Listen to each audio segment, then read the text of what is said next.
A 12-year-old British girl was removed from school for celebrating Britain on Culture Day.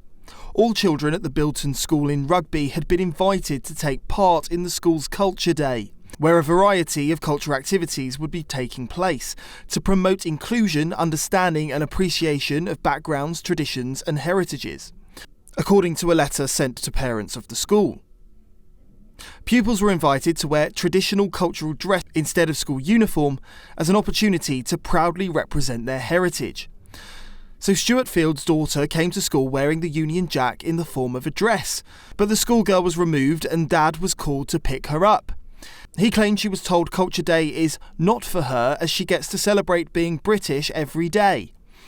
Stuart slammed the school as woke lefty teachers who removed a white British 12-year-old girl for being proud of her country.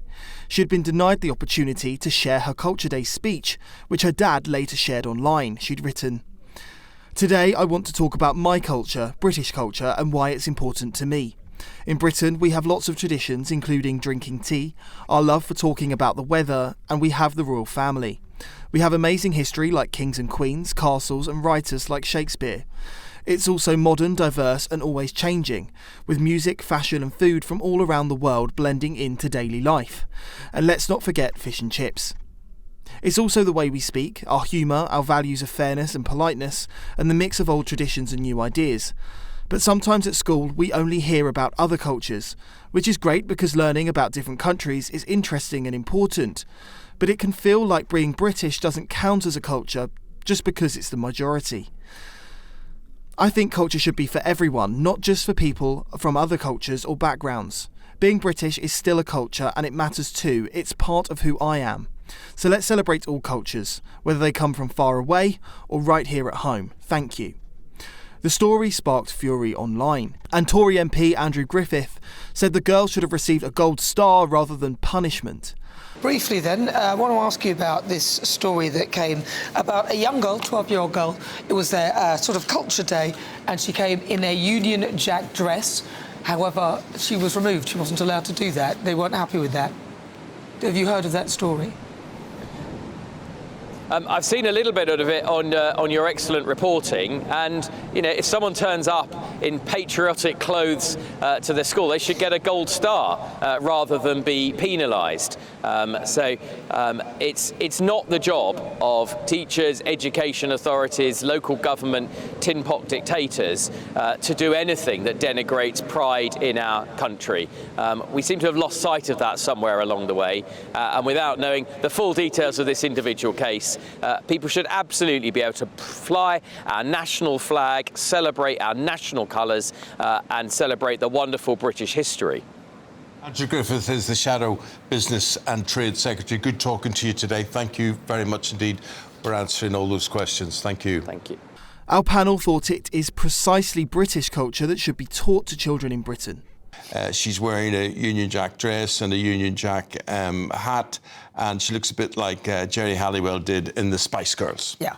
So this is a story about a school in Rugby called Bilton School, and they have a cultural diversity day, and they ask the children to come in an outfit that demonstrates their culture and make a speech and write a speech about their culture. So this lovely girl, who I think looks, absolutely gorgeous in this picture, came in a Union Jack dress, and she'd written a speech about Shakespeare, about tea, about fish and chips, about the royal family. She'd really done it properly.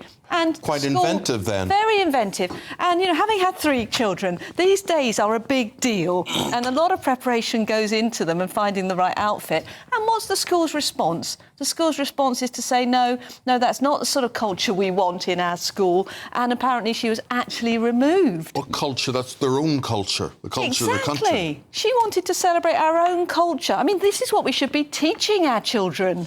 Yeah, I mean, look, we do live in a multicultural society, and I think it's right you celebrate cultures, but within a British context. And this is at the heart of the debate about migration and integration. We ought to be recognising British culture, we ought to be celebrating it, and we ought to be celebrating the values that exist within it, that they're a given that everyone here should sign up to. I am not English, and the Union Jack is a very divisive thing in Northern Ireland, where I'm from. However, I buy into the fact that I have come to mainland UK, and this is the main club, and those are the rules. And I think people, if they come to live in England, or they should buy in to the rules. That's what I think. No debate, no argument. It's not about, you know, various other things. And within that, I can celebrate St. Patrick's Day, and I can do lots of things as well.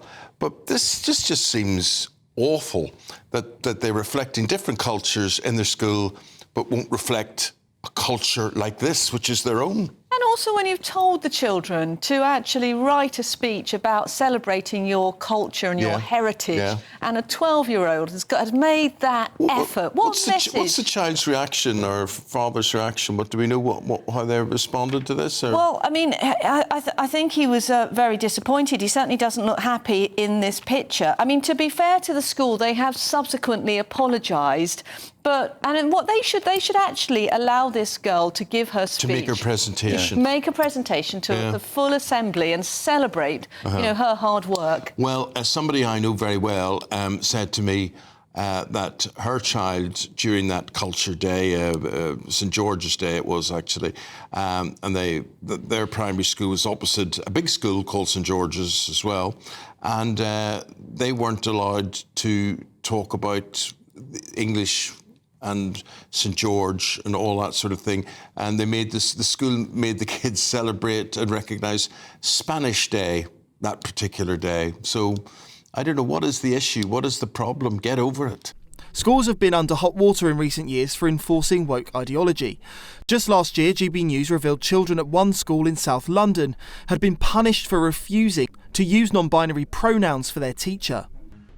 What is mix? I've never heard of it. I feel like this teacher doesn't know who she is, bringing their issues to the kids. I've never had any problems with the school before this. There have been assemblies about being kind to those who are different, but nothing like that. We had no idea of this policy.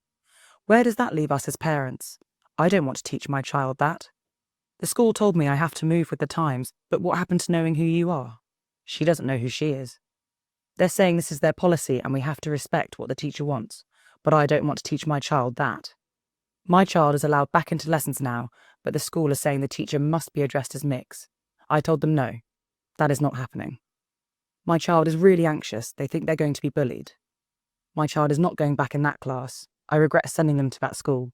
I feel like I've let them down. A spokesman for Stowe Valley Trust, which runs Bilton Secondary School, said it offers unreserved apologies to the family. At Bilton School, we are proud of the diversity of our students and the rich heritage they bring to our community. We're committed to fostering an environment where every pupil feels respected, valued and included. On Friday, July 11th, an incident occurred during our Culture Celebration Day that caused considerable upset to one of our pupils, her family and members of the wider community. We deeply regret the distress this has caused and offer our sincere and unreserved apologies. We've since spoken directly with the pupil and her family to listen to their concerns and reflect on how this could have been handled better. We're committed to learning from this experience and ensuring that every student feels recognised and supported when expressing pride in their heritage. As a school, we're reviewing our policies and strengthening staff training to ensure our practices reflect our values of inclusion, respect and understanding for all. Nicholas Dunning, GB News.